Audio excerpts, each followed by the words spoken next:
Hello दोस्तों, आज हम लोग क्लास 10th के रसायन शास्त्र के चौथा चैप्टर कार्बन एवं उसके यौगिक से संबंधित ऑब्जेक्टिव सवाल को करेंगे, समझेंगे। यह ऑब्जेक्टिव आप लोग के परीक्षा के लिए बहुत ही महत्वपूर्ण है। यह ऑब्जेक्टिव पूरे एनसीईआरटी के आधार पर बनाया गया है। आप लोग इसको ध्यान से समझिए, बहुत ही इम्पोर्टेंट होगा आप लोग के लिए। तो सवाल नंबर फर्स्ट से ध्यान से समझिए कि कार्बन के दो अपरूप के अलावा तीसरा अपरूप का नाम क्या है। तो बताइए, कार्बन के दो अपरूप हीरा और ग्रेफाइट के अलावा तीसरा अपरूप फुलेरीन है। और फुलेरीन की खोज बैंक मिस्टर फुल्लर नामक वैज्ञानिक ने किया था। अगर आपसे सवाल पूछेगा कि फुलेरीन की संरचना कैसी होती है, तो फुलेरीन की संरचना फुटबॉल की भांति होती है। ये पूछ सकता है कि फुटबॉल की फुलेरीन की संरचना कैसी होती है, तो फुटबॉल की तरह होती है। क्वेश्चन नंबर 2 ध्यान से समझिए। हीरा और ग्रेफाइट कार्बन के क्या है, तो हीरा और ग्रेफाइट कार्बन के अपरूप है, इसलिए इसका करेक्ट उत्तर डी सही घ सही उत्तर होगा। क्वेश्चन नंबर 3 ध्यान से समझिए कि निम्नलिखित में कौन समावयवी है। ध्यान से समझिए कि समावयवी कहते हैं किसको, जिसका अणुसूत्र समान और संरचना सूत्र भिन्न भिन्न होते हैं उसको हम लोग समावयवी कहते हैं, और इस घटना को समावयवता कहते हैं। देखिए, यहाँ पे अणुसूत्र समान खोजिए। तो बताइए, ऑप्शन नंबर ए ध्यान से समझिए, इसमें 2 कार्बन है, इसमें कार्बन 6 है, यानी 6 कार्बन है। तो इसका तो कार्बन अलग-अलग है, यहाँ पे अणुसूत्र समान नहीं है। ऑप्शन नंबर बी में देखिए, यहाँ पे कार्बन 5 है और यहाँ पे कार्बन 2 है, तो यहाँ पे भी समान नहीं है, इसलिए ऑप्शन 3 ध्यान से समझिए। C2 यहाँ पे कार्बन 2 है, यहाँ पे 1 कार्बन और 1 कार्बन, यहाँ पे भी कार्बन 2 है। हाइड्रोजन यहाँ पे 5 है, 1 6, यहाँ पे हाइड्रोजन 6 है, तो यहाँ पे भी हाइड्रोजन H3 और H3 मिलके यहाँ पे हाइड्रोजन 6 है। ऑक्सीजन 1 है, यहाँ भी ऑक्सीजन 1 है, यानी ऑप्शन सी में अणुसूत्र समान है। लेकिन बताइए, OH जो क्रियात्मक समूह है अलग अलग है, तभी हम लोग बताएं कि जिसका अणुसूत्र समान होता है वो आपस में समावयवी है, इसीलिए इसका करेक्ट उत्तर सी सही ऑप्शन होगा, यानी कि सी करेक्ट उत्तर होगा। चौथा नंबर सवाल ध्यान से समझिए कि निम्न में कौन सह संयोजी यौगिक है। सबसे पहले सह संयोजी यौगिक किसको कहते हैं, तो इलेक्ट्रॉनों के साझेदारी के फलस्वरूप जो बनता है उसको हम लोग कहते हैं सह संयोजी। और जो इलेक्ट्रॉनों के स्थानांतरण के फलस्वरूप बनता है उसको हम लोग कहते हैं आयनिक। देखिए, आयनिक बंधन में एक जो धातु होता है तो दूसरा एलिमेंट अधातु होता है। ध्यान से समझिए, यहाँ पे धातु है, Cl अधातु है, वैसे कैल्शियम और क्लोरीन है, और यहाँ पे सोडियम ऑक्साइड है, तो इसीलिए इसका करेक्ट उत्तर सहसंयोजी यौगिक पूछ रहा है। इसका करेक्ट उत्तर CH4 यानी मीथेन होगा। ऑप्शन नंबर ए इसका सही उत्तर है। अगला सवाल है कि कार्बन क्या है, तो कार्बन एक अधातु है। छठा नंबर सवाल ध्यान से समझिए कि ऑक्सीजन के दो परमाणुओं के बीच कितने आबंध होते हैं, तो ऑक्सीजन के दो परमाणु डबल बॉन्ड के द्वारा बंधे रहते हैं, इसीलिए इसका करेक्ट उत्तर होगा ख, यानी दो बंध बने होते हैं। 7 नंबर सवाल ध्यान से समझिए कि रबर निम्न में किसका बहुलक है, तो रबर आइसोप्रीन का बहुलक होता है, इसीलिए 7 का करेक्ट आंसर ग सही उत्तर होगा। 8 नंबर सवाल ध्यान से समझिए कि नाइट्रोजन अणु में कितने सहसंयोजक बंधन होते हैं, तो नाइट्रोजन अणु में ट्रिपल बॉन्ड होता है, यानी कि कितने बंधन होते हैं, तो ट्रिपल बॉन्ड यानी 3 बंधन होते हैं। ऑप्शन सी इसका सही उत्तर होगा। 9 नंबर सवाल ध्यान से समझो कि हाइड्रोजन के दो परमाणुओं के बीच किस प्रकार का बंधन होता है, तो हाइड्रोजन के दो परमाणु सिंगल बॉन्ड के द्वारा बंधे रहते हैं, इसीलिए एकल बंध इसका करेक्ट उत्तर होगा।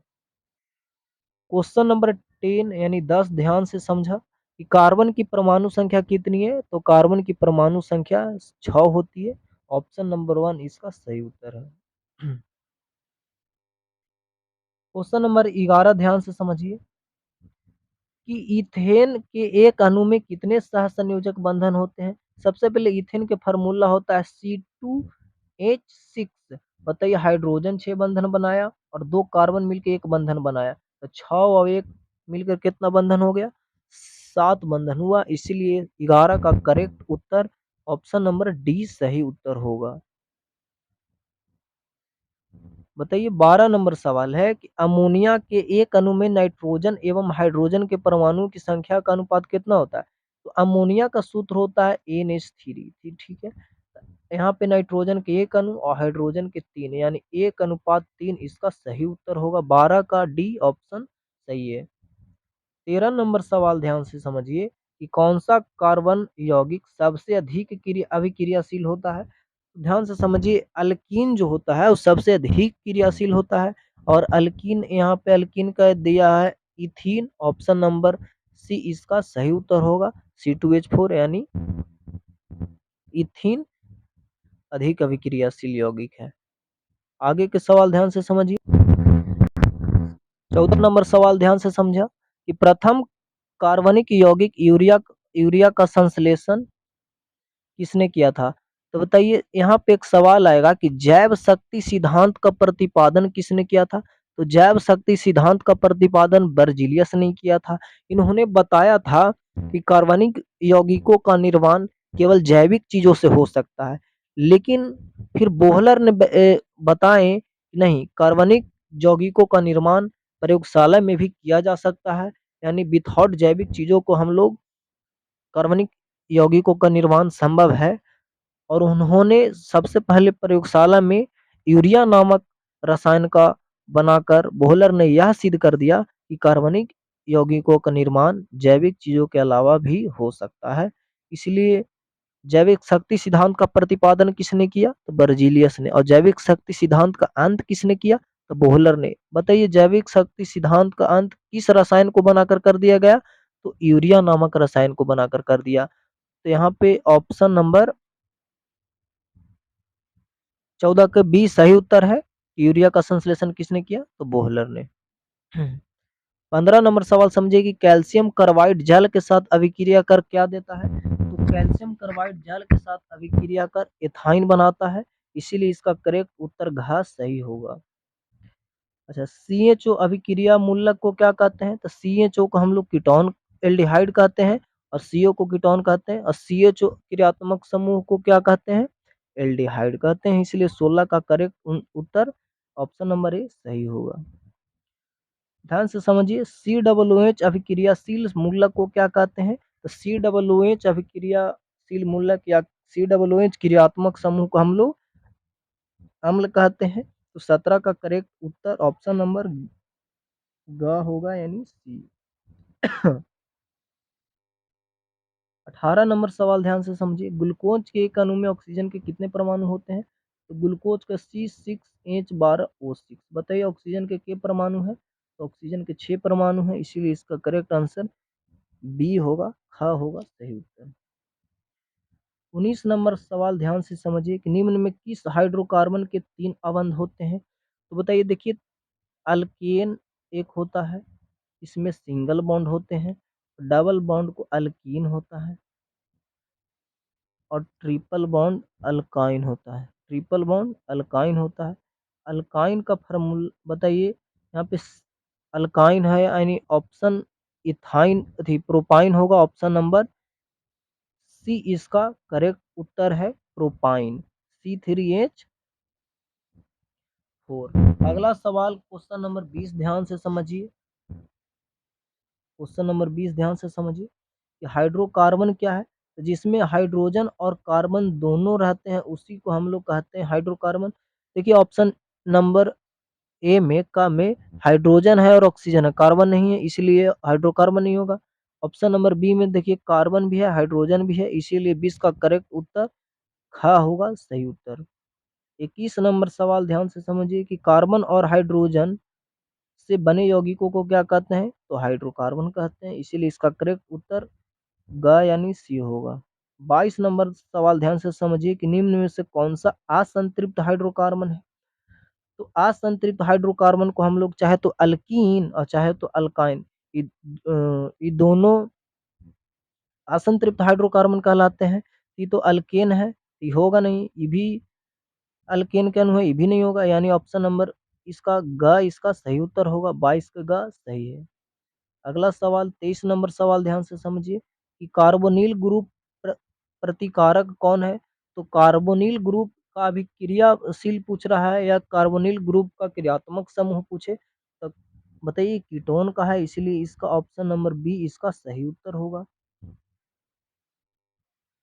24 नंबर सवाल ध्यान से समझिए कि अल्काइन का समान सूत्र क्या होता है। तो अल्काइन का समान सूत्र CnH2n-2 होता है, और अल्केन का पूछे तो CnH2n+2, और अल्कीन के पूछे तो CnH2n। ठीक है। तो अगला सवाल 25 नंबर ध्यान से समझिए। एथीन का समान सूत्र कौन सा होता है। देखिए एथीन C2H4 होगा, इसलिए ऑप्शन इसका सी सही उत्तर होगा।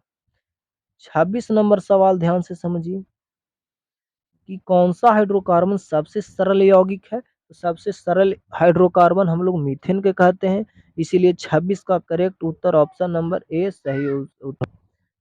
27 नंबर सवाल ध्यान से समझिए कि प्रोपेनॉन C3H6CO कौन समूह है। तो CO है, तो CO क्रियात्मक समूह किसका होता है।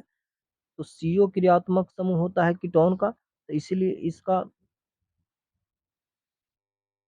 करेक्ट उत्तर होगा ऑप्शन नंबर सी।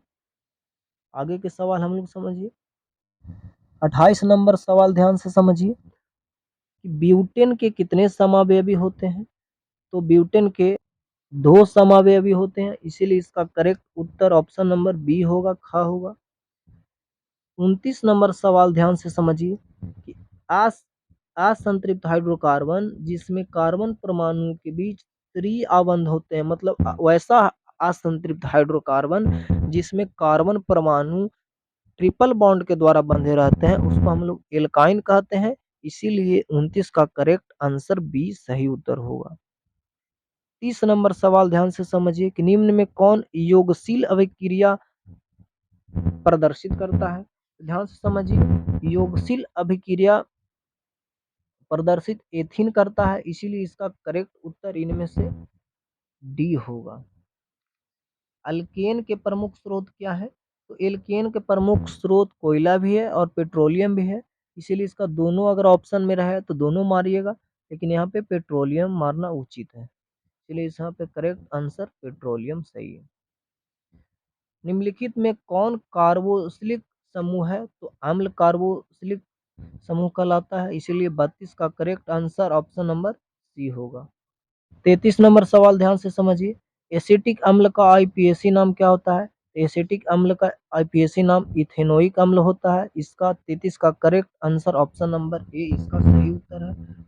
आगे के सवाल हम आप लोग ध्यान से समझिए। 34 नंबर सवाल ध्यान से समझिए। 34 नंबर सवाल ऑक्जेलिक अम्ल का प्राकृतिक स्रोत निम्नलिखित में से कौन है। तो ऑक्जेलिक अम्ल का प्राकृतिक स्रोत टमाटर है। 35 नंबर सवाल ध्यान से समझिए कि निम्न में कौन कमरे के तापमान पर द्रव नहीं है। तो कमरे के तापमान पर जो एथिन होता है वो द्रव में नहीं पाया जाता है, इसीलिए 35 का correct answer option number C है। 36 नंबर सवाल ध्यान से समझिए कि निम्न में कौन इथेनोइक अम्ल का तनु घोल है। तो इथेनोइक अम्ल का तनु घोल सिरका कहलाता है, ऑप्शन नंबर ए इसका सही उत्तर होगा, यानी कि 36 का करेक्ट आंसर ए होगा।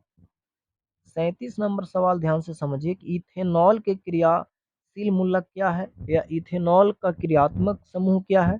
तो इथेनॉल अल्कोहल का है, इसीलिए इसका correct answer option number 1 OH होगा। 38 नंबर सवाल ध्यान से समझिए अल्कोहल में कौन सा तत्व उपस्थित नहीं रहता है। तो अल्कोहल में कार्बन भी रहता है, ऑक्सीजन भी रहता है, हाइड्रोजन भी रहता है, इसलिए इसका करेक्ट उत्तर होगा कि नाइट्रोजन अल्कोहल में नहीं उपस्थित रहता है, इसलिए 38 यानी 38 का correct answer option number D होगा। 39 नंबर सवाल ध्यान से समझिए कि मेथेनोइक अम्ल का सामान्य नाम क्या है। तो मेथेनोइक अम्ल का सामान्य नाम फॉर्मिक अम्ल है। 40 नंबर सवाल ध्यान से समझिए कि अपमार्जक द्वारा कपड़े की सफाई अच्छी तरह किसमें होती है। तो देखिए यहाँ पे का और खा दोनों होगा, लेकिन मृदु जल में भी और कठोर जल में भी ऑप्शन नंबर सी इसका इसका करेक्ट आंसर है। कहीं कहीं मृदु जल में भी सही रहता है, यहाँ पे दोनों ज़्यादा करेक्ट है। मीथेन किसका उदाहरण है? तो मीथेन एल्केन का उदाहरण है, इसीलिए 41 यानी 41 नंबर सवाल का ऑप्शन ए सही उत्तर होगा। 42 नंबर सवाल ध्यान से समझिए कि अपमार्जक से बनाए जाते हैं, तो अपमार्जक से shampoo, easy Surf, Surf Excel सभी बनाए जाते हैं, इसीलिए इसका correct answer option number D होगा। 43 नंबर सवाल ध्यान से समझिए कि साबुन आयनिक भाग जल में घुलता है, ठीक है, लेकिन कार्बन श्रृंखला भाग निम्न में से किस चीज में घुलेगा? तो जो साबुन का आयनिक भाग जल में घुलता है और कार्बन का श्रृंखला भाग तेल में घुलता है, इसीलिए इसका करेक्ट उत्तर होगा तेल में, ऑप्शन नंबर ए। 34 नंबर सवाल ध्यान से समझिए, मेथिल अल्कोहल का आईपीए का नाम क्या होता है? तो मेथिल अल्कोहल को हम लोग मिथेनॉल कहते हैं आईपीए के नाम में, इसीलिए 44 का correct answer option number A होगा।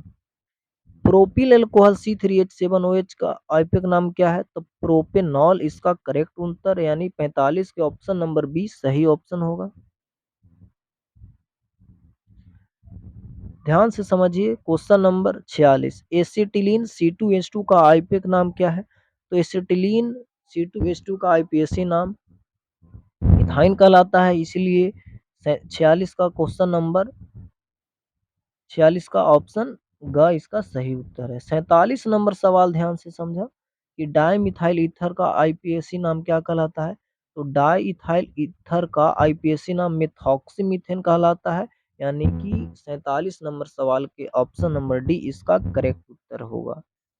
48 नंबर सवाल ध्यान से समझिए, एथिल प्रोपाइल ईथर का आईपीएसी नाम क्या होता है?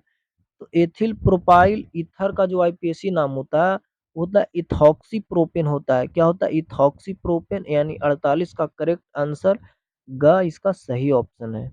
कार्बन क्या है? तो कार्बन एक अधातु है, ऑप्शन नंबर बी इसका सही उत्तर होगा। क्वेश्चन नंबर 50 कि निम्न में कौन कार्बन के अपरूप है? तो हीरा भी है, ग्रेफाइट भी है और फ्लोरीन भी है, यानी कि इनमें से सभी कार्बन के अपरूप है।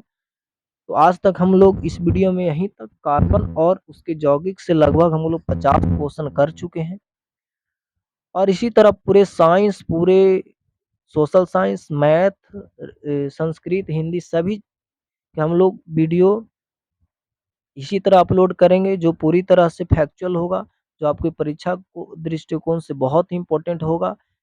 साइंस ये सब एनसीईआरटी पर आधारित बनाया जा रहा है, तो आप लोग इससे जुड़कर जरूर लाभ लें। ठीक है, थैंक यू।